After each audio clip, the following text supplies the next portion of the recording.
Hoy vamos a estar hablando sobre el tema de que la esperanza es una necesidad.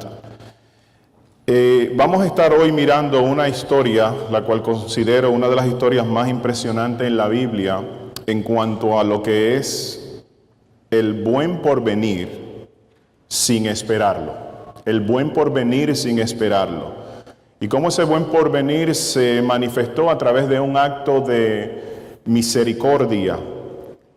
Fíjense que cuando uno, ¿verdad?, escucha la palabra el buen porvenir, desde luego esto hace referencia al futuro, la experiencia de vivir un mejor futuro. De eso se trata el buen porvenir. Es la experiencia de vivir un mejor futuro. Cuando uno mira la definición de lo que es esperanza, encontramos esta definición. Es un estado de ánimo y de optimismo basado en las experiencias de resultados favorables relacionados a eventos o circunstancias de la propia vida o el mundo futuro. Desde luego, esa definición está bien técnica. ¿Cómo la podemos ejemplificar? Yo la ejemplifiqué de esta forma. La esperanza se trata de un enfoque en un mejor futuro, aunque todo sea adverso. La esperanza se trata de un enfoque en un mejor futuro, aunque todo sea adverso. En ese sentido, la esperanza es un buen concepto. Es una idea muy buena, es una experiencia buena. Bueno, más que una idea, es una experiencia buena. Es un buen concepto. Y fíjense que podemos nosotros descubrir en base a esa expresión o la definición anterior, podemos descubrir que la esperanza se manifiesta o toma lugar en momentos de adversidad. Entonces, tiene que haber adversidad para que uno desarrolle lo que es la esperanza, desarrolle en su vida lo que es tener esperanza, que uno pueda desarrollar en su vida lo que es ese estado de ánimo, ese estado de optimismo, ese enfoque hacia un mejor futuro. El apóstol Pablo en el libro de Romanos capítulo 5 del versículo 3 al 5 nos da una cita que envuelve lo que hace la esperanza en el creyente. Dice, también nos alegramos al enfrentar pruebas y dificultades, porque sabemos que nos ayudan a desarrollar resistencia. Miren lo que hace la esperanza en el creyente, en Cristo.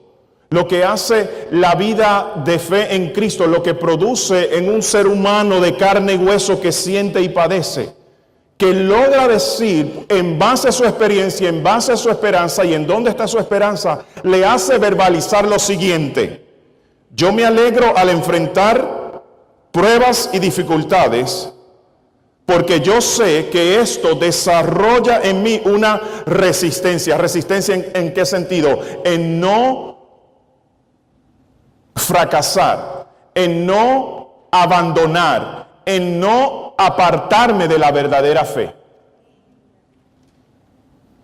Desarrolla ese tipo de resistencia. Y él dice, y la resistencia desarrolla firmeza de carácter, y el carácter fortalece nuestra esperanza. Y una esperanza segura de salvación. Y él dice, y esa esperanza no acabará en desilusión. Entonces, tener esperanza es una buena experiencia. Es algo bueno.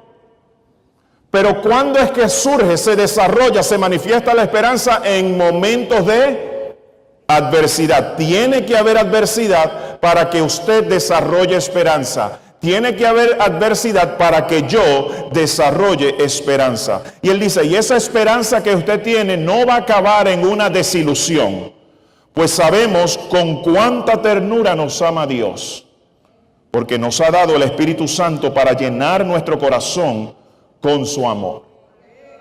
En el trayecto en la travesía de la vida, en las dificultades que enfrentamos, hay momentos de desilusión.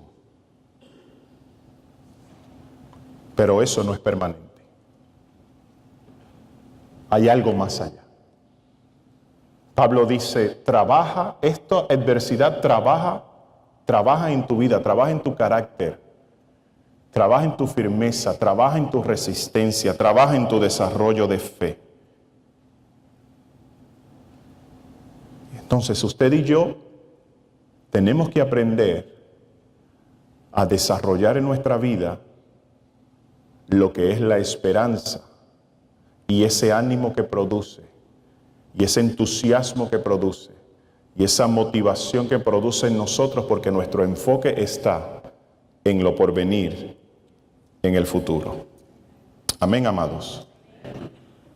Porque la esperanza, una vez más, siempre está enfocada en un mejor mañana. Para un mejor mañana, la esperanza es saludable. Dígalo conmigo, para un mejor mañana, la esperanza es saludable. Aunque la adversidad sea un percance. Dígalo otra vez, para un mejor mañana, la esperanza es saludable, aunque la adversidad sea un percance. Nunca es tarde para uno tener esperanza de algo mejor, de algo bueno, de una mejor experiencia, de un cambio, de una restauración. Nunca es tarde. Algunos podemos sentir que ya es tarde para X cosa. Algunos podemos inclusive desmayar pensando es tarde, es muy tarde, no se puede lograr, es imposible. Pero hoy yo quiero sembrar en tu corazón, hoy yo quiero que tú salgas de este lugar entendiendo que la esperanza es saludable en tu vida.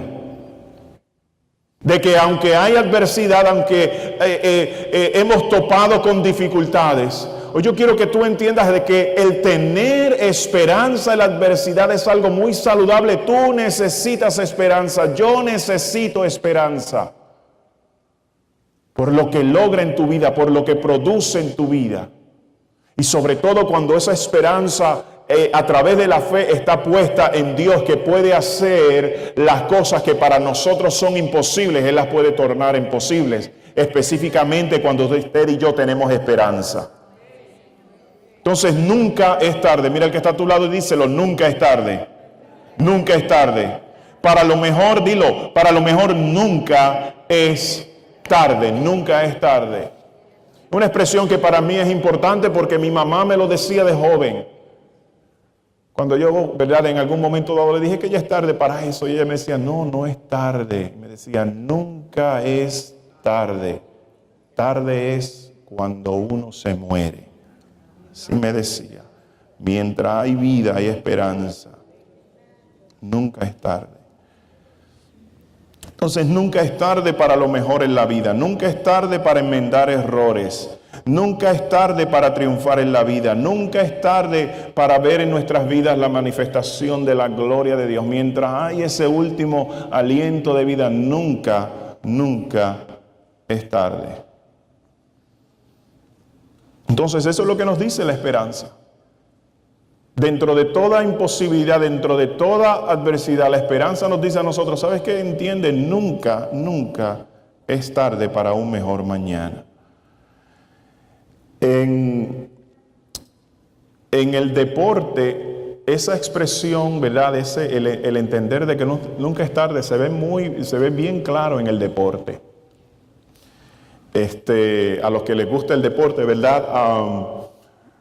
Hemos visto, ¿verdad?, en actividades deportivas en donde aparentemente todo es contrario y que no hay posibilidad de ganar. Vemos que en el último segundo algo ocurre y se ganó el campeonato y se ganó el partido y la gente salió victoriosa. Porque estos jugadores entienden que mientras hay tiempo en el reloj, nunca es tarde. Yo recuerdo hace muchos años el estar viendo un partido en donde el equipo favorito estaba perdiendo en el fútbol americano, estaba perdiendo creo que por 40 puntos, algo así. Y quedaban 2 minutos para terminar el partido. Y quedando 2 minutos para terminar el partido, el equipo perdiendo por 40 minutos, los jugadores ya pues no se puede hacer nada. Yo recuerdo que la cámara enfoca al coach, al entrenador, así le pone la cámara en la cara. Y el coach está gritándole a los jugadores que no se dieran por vencidos. Que no se dieran por vencidos. ¿Saben por qué? Aunque era imposible, lo que ocurre es que la esperanza siempre trata con el estado de ánimo. Y el estado de ánimo es muy importante. Que esté con una buena actitud. Hello.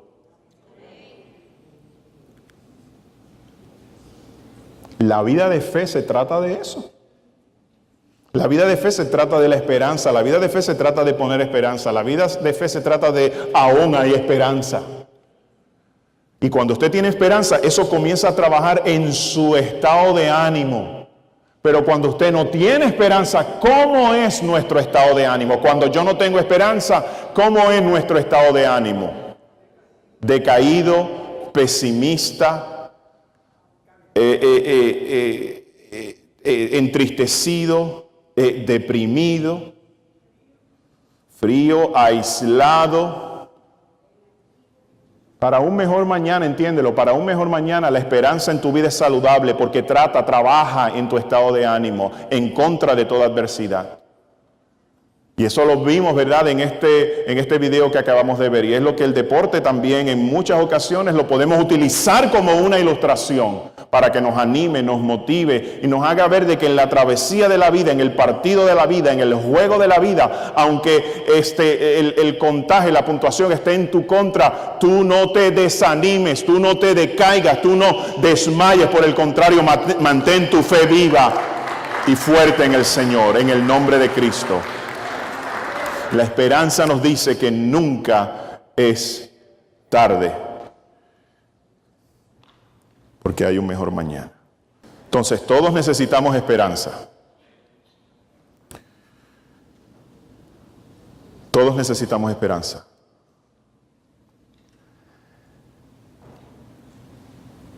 Y hoy yo te digo que es una necesidad en tu vida. Es una necesidad en mi vida.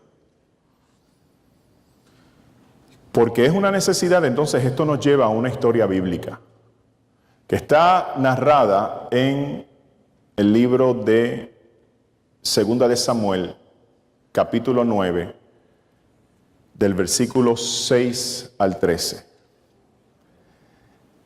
En esta historia se narra un acto de bondad a favor de un hombre, de una persona que había perdido toda esperanza.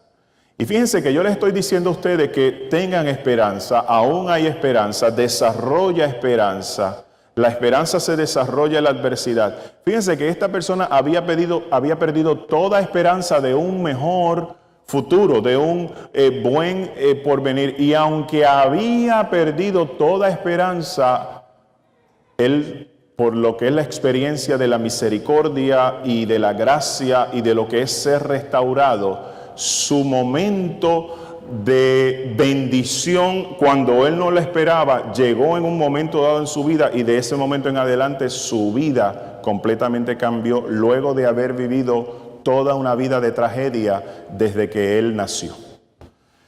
Y esta historia nos habla sobre Mefiboset. Mefiboset es el nieto de Saúl.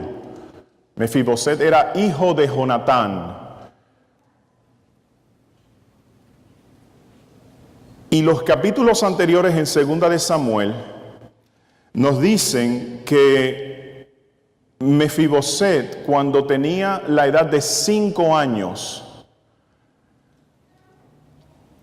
esto lo podemos ver en Segunda de Samuel capítulo 4, pero hoy vamos a estar leyendo del 9, versículos 6 al 13.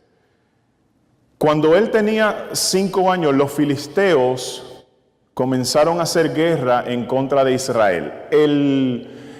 El reinado de Saúl fue un reinado muy conflictivo en el hecho de que la vida espiritual de Saúl no fue una vida de constancia. La obediencia de Saúl hacia todo lo que Dios le estaba indicando y le decía, pues no estaba presente en su vida. Y por lo tanto, cuando no hay obediencia, pues entonces Dios aparta su gracia, Dios aparta su favor, Dios inclusive aparta su protección. Y eso fue lo que ocurrió. Y en muchas ocasiones, aunque Saúl tuvo grandes victorias, aunque Saúl venció ejércitos, pero por no contar con la protección de Dios, por no contar con la bendición de Dios, por no contar con la dirección de Dios, vemos que en el capítulo 4 de 2 de Samuel, los filisteos al hacer guerra estaban derrotando o destruyendo al ejército de Israel. Inclusive esa guerra en 2 de Samuel capítulo 4 fue una guerra que perdió Israel y fue una guerra en donde Saúl y Jonatán murieron. Saúl fue el primer rey de Israel. Y en esa guerra entonces ellos mueren. Cuando llega la noticia donde se encontraba Mefiboset, ¿verdad? Con los que le cuidaban, él tenía 5 años, la nani lo estaba atendiendo, lo estaba cuidando. Cuando llega la noticia de que Saúl había muerto y de que los filisteos habían hecho estragos en el ejército de Israel, la nani, para proteger al niño, porque era una costumbre de no solamente matar al rey, sino también matar a toda la familia del rey y no dejar descendencia. Esa era la costumbre, no tener misericordia. E inclusive, bueno, y nosotros lo vemos hoy en Medio Oriente, como cuando capturan a una persona que consideran enemigo, hacen escarnio de esa persona, torturan a esa persona y lo matan de una forma atroz. Saúl, cuando ve que él está perdiendo y prácticamente ha perdido la guerra, le dice a su escudero que lo mate. Él dice, mátame, porque yo no quiero caer en manos, él usa la expresión, yo no quiero caer en manos de incircuncisos y no quiero que hagan escarnios de mí, dice Saúl claramente. Obviamente el escudero no se atrevió a hacer esto y la escritura dice que Saúl se lanzó sobre su espada porque él no quería caer en manos de los enemigos, hicieran escarnio de él.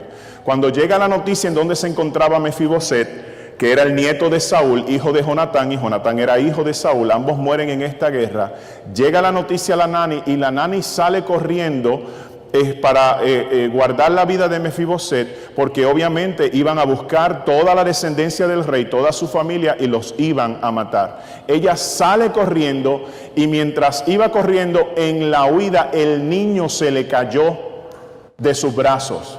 Y el niño tenía 5 años. Se cae el niño y cuando el niño cae, no sé cómo fue la caída, si obviamente se dio con una piedra o cuando ella iba corriendo con el niño, al caerse el niño rodó y verdad, cayó risco abajo.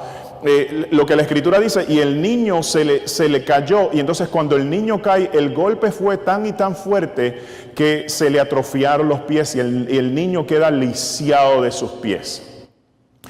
Y obviamente en aquel entonces no había el trato médico que hay hoy, en donde una persona que sufre de una ruptura de ligamento en su rodilla puede ir a una sala de operaciones y ahí le atienden, ¿verdad?, su rodilla y le operan el ligamento.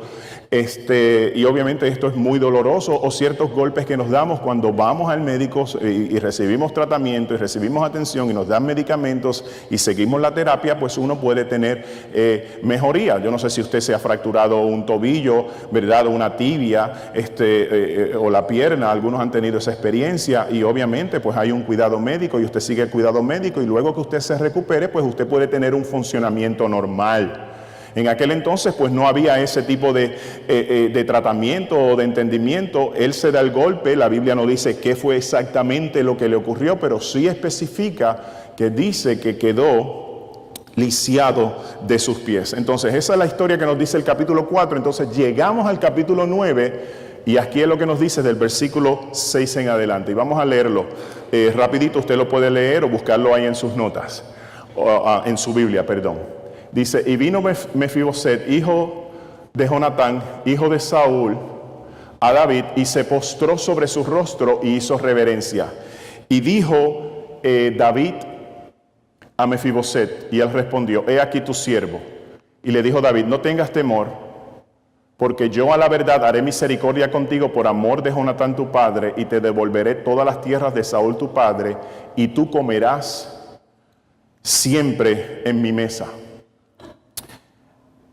Y Mefiboset, inclinándose, le dice así a David, ¿quién es tu siervo para que mires a mí un perro muerto como yo?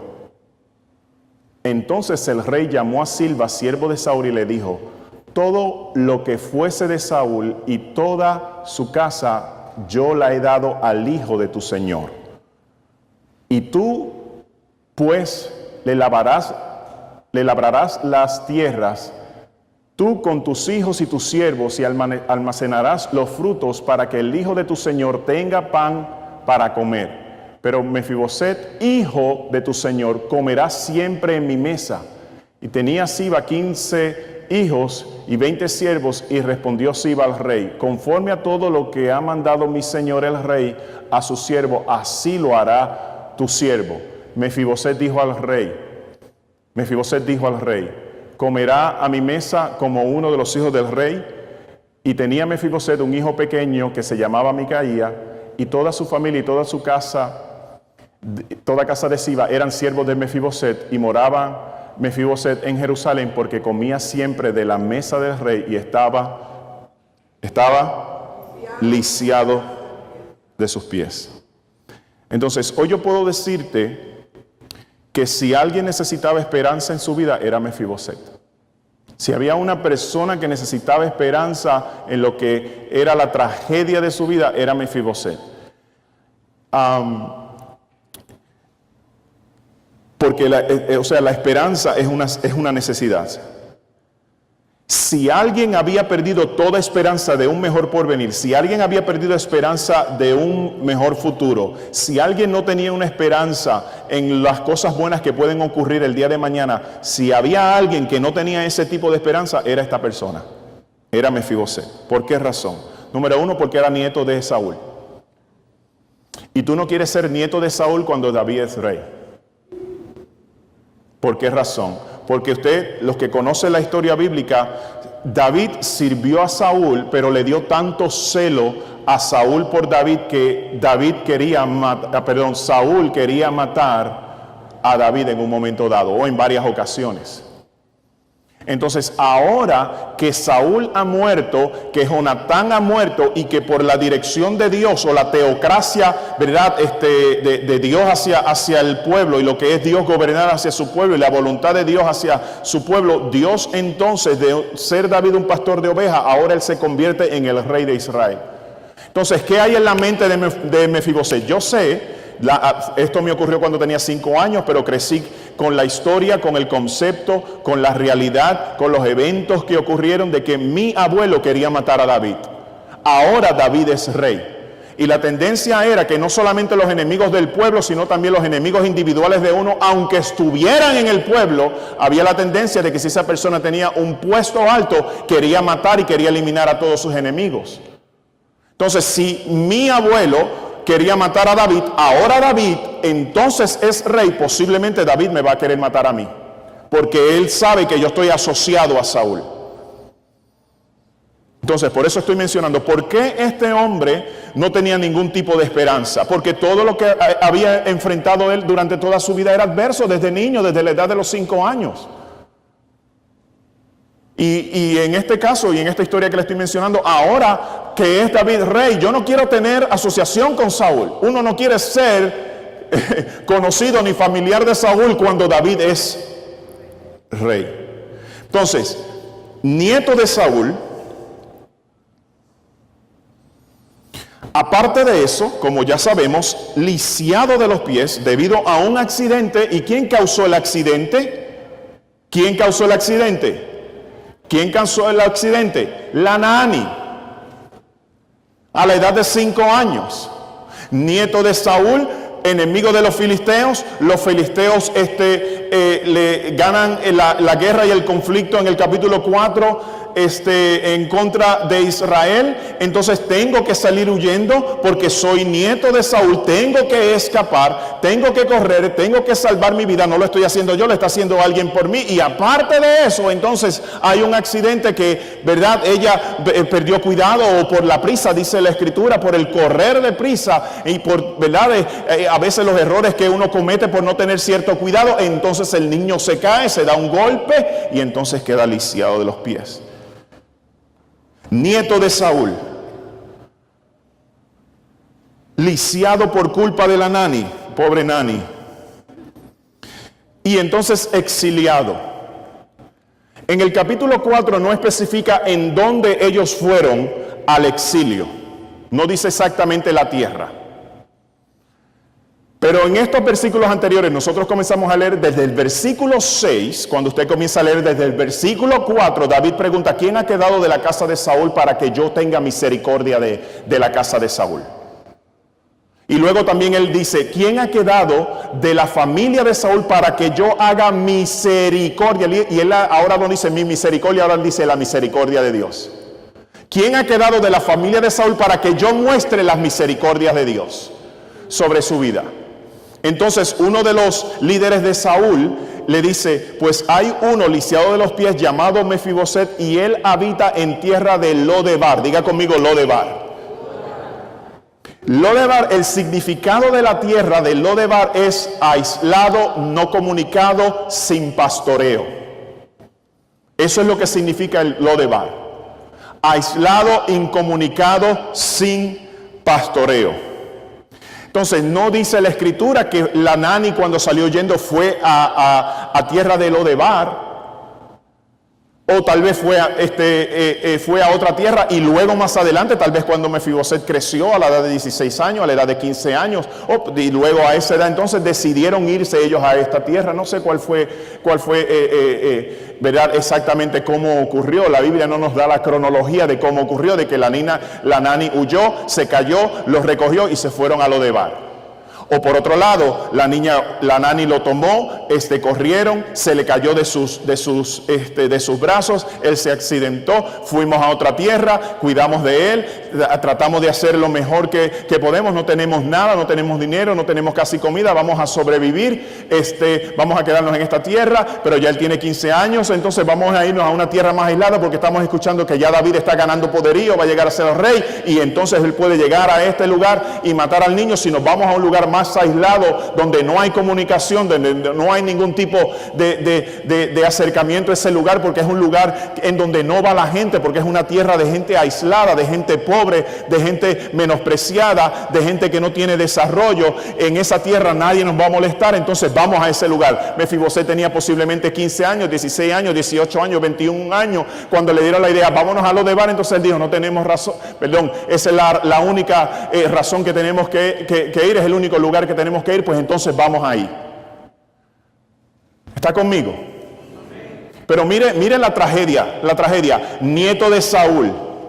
Tú no quieres ser nieto de Saúl cuando David es rey. Aparte de eso, los filisteos querían eliminar toda la casa de Saúl. Aparte de eso, a la edad de 5 años, él se cae, queda lisiado de los pies. Y entonces, aparte de eso, se va a una tierra en donde no tenía ningún tipo de desarrollo económico, en donde no había prosperidad. Lo que te quiero decir es que la vida de Mefiboset era una vida de tragedia una tras la otra. Todo era adverso en su vida desde niño, desde los 5 años. Por eso estoy diciéndote que una persona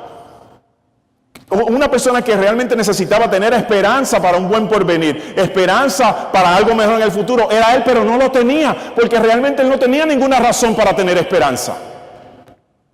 No tenía ninguna razón para tener esperanza por todo esto que te he mencionado. Nieto de Saúl, lisiado, aislado, no comunicado, en tierra en donde la definición de la palabra Lodebar significa no hay pastoreo en ese lugar. Cuando el Salmo 23 dice: en lugares de delicados pastos me hará descansar. Eso no estaba en Lodebar. Y ahí estaba ese joven o ese hombre que ya había crecido, había tenido una experiencia de vida que realmente era una experiencia muy dura y bien marcada. de mucha dificultad. Entonces hoy estamos aquí comunicando, hermanos, tenemos que tener esperanza. La esperanza es buena, la esperanza es saludable. Aunque la adversidad es un percance, la esperanza es necesaria. Y usted tal vez sale de aquí, ¡ay, qué bueno, qué palabra linda! Voy a empezar a desarrollar esperanza porque la esperanza es buena y la esperanza tiene un enfoque hacia un mejor futuro. Si en este mensaje estuviera ahí Mefiboset, debo decir, eso no es para mí. Yo no puedo tener esperanza, no hay razón para mí para tener esperanza. Porque todo en mi vida, desde la edad de 5 años hasta la edad de 20 años, hasta la edad de 25 años, hasta la edad de 21 años, todo en mi vida ha sido una adversidad. ¿Por qué razón voy a desarrollar esperanza? Pero si ese fuera el caso de Mefiboset, estando aquí en esta iglesia hoy presente, alguien de nosotros, tal vez yo, tal vez usted le iba a decir, ¿sabes qué, Mefiboset? Aún hay esperanza. Aún hay esperanza. Pero él ha decidido no tener esperanza. ¿Por qué razón? Posiblemente por vergüenza. Él ha decidido no tener esperanza. Tal vez por culpa. Lo que me ha ocurrido a mí se debe al castigo de Dios. Lo que me ha ocurrido a mí se debe a los pecados de mi abuelo. Y alguien me dijo en la escuela dominical que Dios visita la maldad de los padres sobre los hijos hasta la 3ª y 4ª generación de los que le aborrecen. Él también tenía toda la razón para decir, es que yo estoy bajo maldición. Desde los 5 años yo estoy bajo maldición. ¿Por qué? Porque soy nieto de Saúl. Y esa enseñanza de la herencia espiritual está sobre mí. Imagínense, cuando yo era una persona inocente que no sabía prácticamente lo que era bueno y lo que era malo, no tenía ningún pensamiento malo había venido sobre mi vida. Tengo un accidente, quedo lisiado de los pies. Pues desde luego Dios no está conmigo, desde luego la mano de Dios está conmigo, la maldición de Dios está conmigo. Por eso es que todo lo que me ha ocurrido es adverso. No me hables de esperanza. Tal vez por decisiones. Ok, ¿para dónde nos vamos ahora? Porque seguimos huyendo. Ya David está adquiriendo poderío. ¿Para dónde nos vamos a mudar ahora? Ya nos hemos movido de lugar 3 veces en lo que va de año. Huyendo, buscando pues estar más estable. Tenemos mucho temor, tenemos vergüenza, creemos que la mano de Dios está sobre nosotros, tenemos la maldición de Dios sobre nosotros conforme a la ley por los pecados de nuestros padres. ¿A dónde nos vamos a mudar? Y tal vez Mefiboset dijo, pues vámonos a un lugar más aislado donde no hay comunicación, donde no hay pastoreo, donde nadie sepa de nosotros. Vámonos a Lodebar. Tal vez él tomó esa decisión de ir a ese lugar. O tal vez la nani desde la edad de 5 años lo llevó a ese lugar. Yo no sé, podemos usar ambas cosas. Lo que te quiero decir es que la esperanza es una necesidad. La esperanza es saludable, aunque haya adversidad. Y la adversidad es un percance. La esperanza es una necesidad por lo que produce en tu vida, por lo que hace en tu estado de ánimo. Pero ¿quién le dice eso a Mefiboset? ¿Quién te dice eso a ti hoy día de que realmente hay un mejor porvenir? En medio de lo que ha sido tu adversidad, en medio de lo que ha sido el error, en medio de lo que ha sido el engaño, en medio de lo que ha sido el maltrato, en medio de lo que ha sido el abuso, en medio de que algunos de nosotros hemos tenido que dejar nuestras tierras para buscar un mejor porvenir aquí, y realmente eso ha sido un golpe que ha marcado nuestras vidas.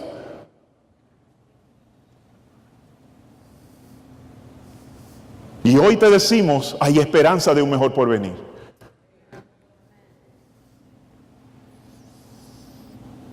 ¿Están conmigo? Entonces, en este sentido, miren a Mefiboset, he sufrido sin culpa propia, debido a circunstancias fuera de mi control. He sufrido sin culpa. Yo no tengo culpa de ser nieto de Saúl, simplemente ocurrió. Y eso estuvo fuera de mi control. Y por ser nieto de Saúl y todo lo que envuelve ser familia o estar ligado a Saúl, he sufrido. He sufrido debido a errores pecaminosos de otras personas. En este caso, ¿quién es esa otra persona? Una vez más, Saúl. Y he sufrido debido a decisiones erróneas que tal vez he tomado. nuestra vida se marca, o la adversidad que hemos enfrentado en el pasado, la adversidad que podemos estar enfrentando hoy día, en este momento, nuestra vida se marca o gana esperanza o pierde esperanza debido a esas tres áreas que usted ve ahí. A situaciones en donde no teníamos el control, no es nuestra culpa. A situaciones debido a errores y a pecados de otras personas que nos han marcado. O tal vez debido a errores propios, decisiones propias que nosotros hemos tomado. Y eso marca nuestra vida. Y eso confunde nuestra vida. Y eso oprime nuestra vida. Y eso ahoga nuestra fe. Pero hoy yo te estoy diciendo, sabe que no importa lo que tú has vivido, no importa lo que tú has enfrentado, no importa cuán marcado estés, no importa cuán experiencias adversas has tenido. Hoy yo te digo, hay en tu vida y hay en mi vida una esperanza de un mejor porvenir. Delo con ánimo, pueblo, delo con ánimo. Hay esa esperanza, no importa la adversidad. No importa la dificultad. Ese es el poder de Dios y lo que hace Dios.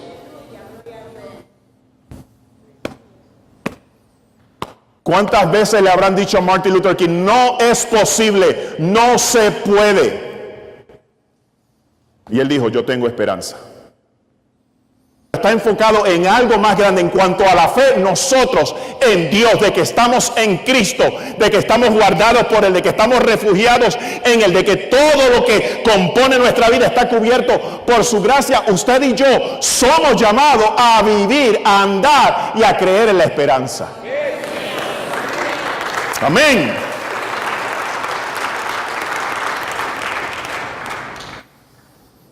Entonces, más tragedia.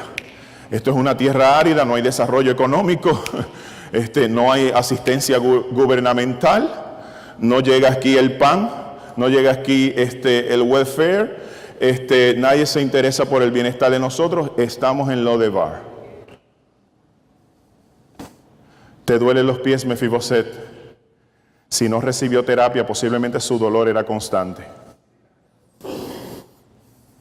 ¿Cómo caminaba él? Si caminaba, no sé, tal vez se arrastraba, tal vez alguien improvisó unas muletas, una forma de moverse de un lugar a otro para evitar la presión en el tejido y que le saliera una úlcera, o posiblemente tenía úlceras.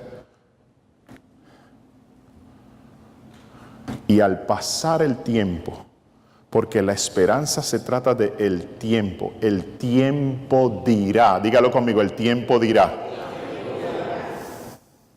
En mi adversidad el tiempo dirá si yo desarrollo esperanza, si creo en la esperanza, si creo en las oportunidades de Dios, el tiempo dirá. El tiempo puede trabajar a favor tuyo o en contra tuya. Depende de lo que usted decida hoy día. Lo que yo decida hoy día. Y al pasar el tiempo, aparece David. ¿Sabe dónde apareció David? En Lodebar. David no dijo, ok, hay un hijo todavía de la casa de Saúl, que yo muestre misericordia. Y después dice que yo muestre las misericordias de Dios. Porque ese es Dios, amados. Las misericordias, nada como las misericordias de Dios. Yo estoy hoy aquí parado por la misericordia de Dios. Yo tengo salud por la misericordia de Dios. Yo tengo una familia por la misericordia de Dios. Yo soy un pastor por la misericordia de Dios. No se debe por lo que yo soy o lo que he hecho. La misericordia de Dios. Y él dice, primero como que David quería tomarse crédito. Hay alguien de la casa de Saúl que yo pueda tener misericordia de él. Y él dice, por amor a Jonatán. Porque usted sabe que Jonatán y David eran amigos bien cercanos. Y cómo hicieron un pacto y cómo se protegieron. Y cómo Jonatán no tuvo celo de David. Porque el candidato al reinado era Jonatán, no era David. Pero Jonatán entendió, Dios te ha escogido a ti, yo no tengo problemas con eso. Te voy a ayudar. Y dice, por amor a David. Por eso es que cuando Jonatán muere, y esto es una de las expresiones bíblicas más hermosas y también más conflictivas, cuando Jonatán muere, David endecha, dice la escritura, a Jonatán con un grito desgarrador y dice, el amor de Jonatán me era mejor que el amor de muchas mujeres. Por eso él dice, hay alguien de la casa de Saúl que yo pueda tener misericordia. Y luego entonces dice, no, la misericordia no le pertenece al ser humano, le pertenece a Dios. Porque cuando Dios le da una opción a David, ¿qué quieres? La peste sobre la nación, mi mano sobre tu vida, o qué sé yo, 7 años de sequía en la tierra. Escoge, David, has pecado y esto es lo que hay. O mi mano sobre ti, o los enemigos sobre ti, o sequía en la tierra. ¿Qué escoge? Y él dice, yo escojo que sea tu mano sobre mí. Que yo no caiga en mano de hombre, porque el hombre no tiene misericordia, pero las misericordias de Dios son nuevas cada mañana. Él es misericordioso. Misericordioso. Entonces por eso es que en un momento dado, usted lea la historia, en un momento dado cuando venía el ángel de la destrucción y estaba acabando con el pueblo, dice David que corrió a hacer un sacrificio para que Dios tuviera misericordia y detuviera la mortandad sobre el pueblo. Y exactamente eso fue lo que hizo Dios. El tiempo dirá, Mefiboset, el tiempo dirá. La esperanza trabaja en el tiempo, en el mañana, en el mes, en el año, en los años, en el tiempo. Y le dicen a él, hay alguien en Lodebar, hijo de Jonatán, y le dice, quiero describírtelo. Está lisiado de los pies. Y la cultura judía, eso implicaba, está bajo maldición. ¿Me debo envolver con alguien que está bajo maldición? La misericordia va más allá de lo que nuestros ojos puedan ver, amados, entiéndalo. La misericordia va mucho más allá de todo lo que pueda ser negativo, adverso. La misericordia va mucho más allá y uno desarrolla esperanza y en el porvenir se ve la manifestación de todo el bienestar y todo lo que usted y yo podemos cosechar de acuerdo a cómo sembremos en el día de hoy. Amén o amencito.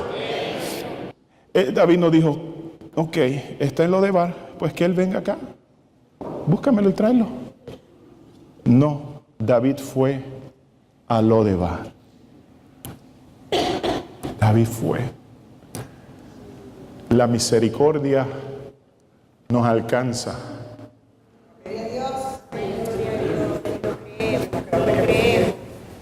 La misericordia entra en nuestro Lodebar. La misericordia entra a ese lugar, llega a ese lugar, en nuestra miseria, en nuestra adversidad, en nuestro caos, en nuestra crisis, allí llega la misericordia. Por eso es que Dios no esperó que usted y yo fuéramos buenos, mas Dios muestra su amor para con nosotros, que aún siendo pecadores, Dios envió a Cristo. Eso me alcanzó, se metió en mi territorio, vino a donde yo estaba, en donde está mi miseria, en donde está mi crisis, en donde está mi caos. Ahí entró la misericordia de Dios. Y llega David. Cuando le dan la noticia, Mefiboset, ¿sabes qué? Tú creías que, perdón, tú tenías la imagen de que, bueno, estamos en huida todos estos años, porque ahora no solo filisteo, ahora es David que es rey. Y la idea y el concepto tuyo, ¿sabes cuál es, Mefiboset? Que David te va a matar. ¿Y sabes qué? Está ahí en la entrada, en la puerta. Ha llegado a Lodebar, está ahí. Y entra David y cuando Mefiboset lo ve, ¿sabes lo que dice la escritura? Dice, hizo reverencia. Ahora, el término reverencia para nosotros en nuestra traducción, en nuestro castellano, queda muy limitado. Pero a lo que se refiere es que la humillación de Mefiboset hacia David fue hasta lo sumo, hasta lo más bajo. O sea, usted tal vez mira la palabra reverencia, pues dobló las rodillas. A lo que se refiere es que él se tiró.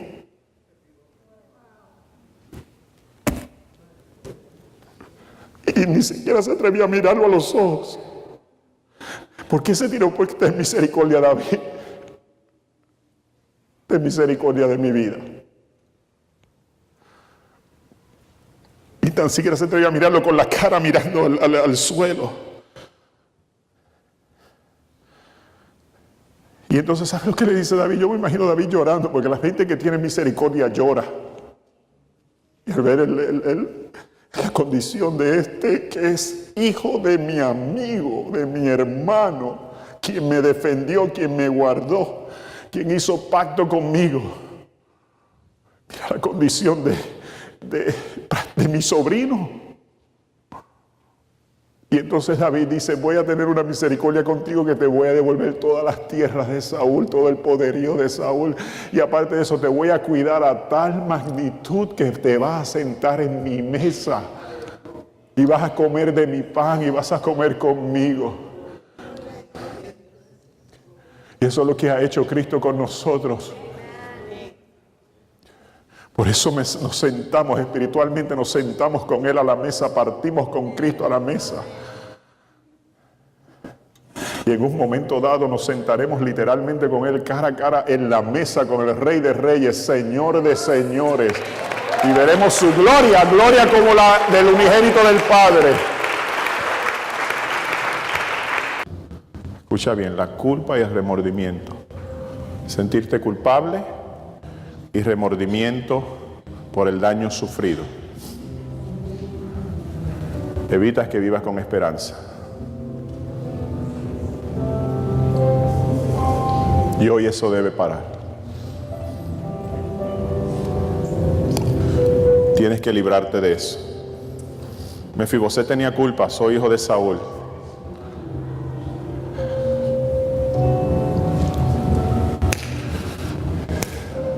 Mefiboset tenía posiblemente remordimiento. Nani, estoy lisiado porque por un accidente de cual tú eres culpable, ay, tengo que tolerarte todos estos años. ¿Cómo me libro de la culpa y el remordimiento para tener esperanza de un mejor porvenir, de una restauración? ¿Cómo lo hago? Acepta lo que Dios ofrece. Dios te ofrece misericordia. Escúchalo bien, Dios te ofrece misericordia. Dios te ofrece misericordia. Misericordia, gracia y restauración. Es el ofrecimiento de Dios para un mejor porvenir. Eso es esperanza. Eso es esperanza. Eso, no te engañes o no te dejes engañar por la culpa y el remordimiento. Y tal vez tú dices, no me lo merezco. Tal vez tú dices, no es para mí. Tal vez tú dices, ¿qué tengo que dejar de hacer? Eso es engaño. Eso es engaño. Eso es engaño. Hoy tienes que librarte de eso. Hoy yo tengo que librarme de eso. Hoy Dios te promete, me promete a mí un buen porvenir, un mejor porvenir. Él lo hace, escúchalo. ¿Por qué? Por su misericordia. ¿Cómo tú te ves delante de Dios? ¿Sabe cómo se veía Jonatán? Mefiboset. Mefiboset se veía, dice, ¿quién soy yo? Dice, lo leímos, ¿verdad? ¿Quién soy yo para que mires a tu siervo, un perro muerto? Mire la identidad de él. Cómo él se veía, como un perro muerto.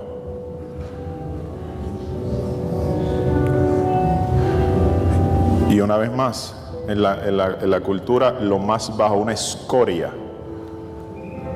Y tal vez algunos de nosotros nos podemos no sentir dignos del favor de Dios, dignos de la misericordia de Dios, dignos de la gracia de Dios, dignos de que Él promete traer restauración a tu vida. Tal vez tú no te sientes digno. Y si ese es tu caso o es mi caso, saben que eso es una mentira del mismo diablo. Porque sus misericordias son más altas que los cielos. Dios no ve tu error para Él manifestar misericordia. Dios no mira cuán bueno eres, cuán malo eres, o cuán menos bueno eres para Él manifestar la misericordia de Él en tu vida.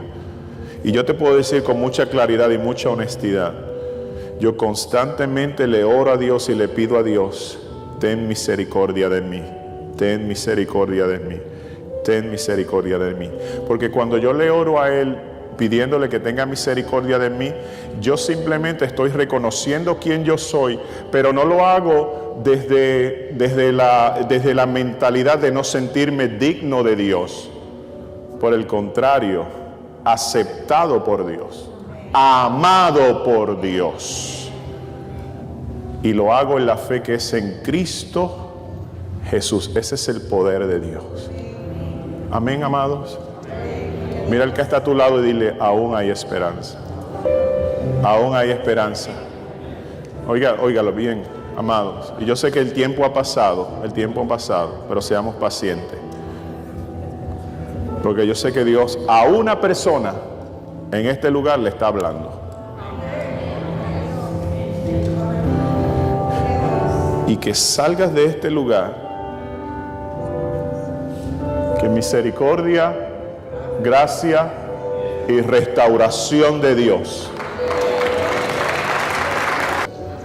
Pero ya para concluir este tiempo, si Dios te ha hablado en el área que sea, simplemente levanta tu mano y órale a Dios y dile, Señor, tal vez no lo entiendo, me ha costado, es difícil, pero yo tomo esa palabra que tú me ofreces, misericordia, gracia y restauración en mi vida. Y díselo, gracias, Señor. Aunque tenga poca fe, díselo, Señor. Yo me aferro a esa palabra y diré, hazla viva en mi vida, en el nombre de Jesús, Señor. Te damos gracias en esta tarde, porque tú ministras a tu pueblo, Señor. Y qué bueno es saber que la esperanza es saludable y trabaja en nuestro estado de ánimo y nos ayuda a enfocarnos en el porvenir. Y este porvenir, Señor, por lo que es la esperanza en ti, es mucho más grande que la adversidad. Es mucho más grande, oh Dios, que los problemas que podamos enfrentar. Padre, en estos momentos, Señor, algunos de nosotros con nuestras manos en alto, te damos gracias por tu palabra. Te pedimos que la hagas viva en nuestras vidas. Te pedimos que Cristo se haga cada día más real en nuestras vidas, Señor. Que podamos dar testimonio de lo que es ser una vida restaurada. Cuando Mefibosé no lo esperaba, llegó tu gracia, llegó tu misericordia, llegó tu restauración, y del aislamiento, Señor, se sentaba todos los días en la mesa del Rey. Ese es el poder tuyo, Señor, es tu gracia. Y por medio de Jesucristo nosotros entendemos que podemos, Señor, también alcanzar, experimentar, lograr ese mejor futuro, ese buen porvenir, por lo que es tu obra en nuestras vidas. En el nombre de Jesús oramos creyendo, y la iglesia Cristo vive dice con alegría, amén, amén y amén. Que así sea para la gloria de Dios.